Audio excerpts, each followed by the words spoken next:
Nong Kindong. Hakabaya day bakajing I jing tip jang ka St. Anthony's College.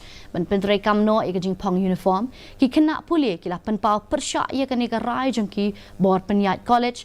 Hakasngi baar. Ki samla Pule kila ya lumlang hakapelau jang kanika college. Ban penpau ya kajing khuslai jing mut jang ki dakaba banjur bala shimkirki ya kanika rai.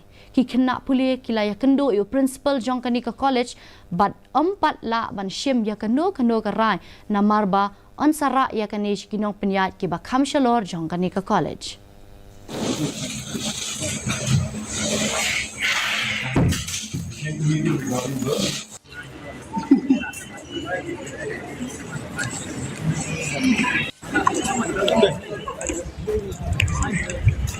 Our protest is mainly to go against the uniform because it's just so sudden and we are having only 1 year left.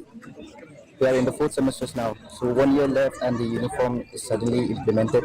And if the college authority, if they want to implement uniform, they can do so by the next batch, maybe during the time of admission, keeping in writing in the admission form, like if they want to implement uniform, give their writing, so whoever has seen that, if they still come to the college, they will come with their own consent of wearing uniform. Menteri Sarkar Pedeng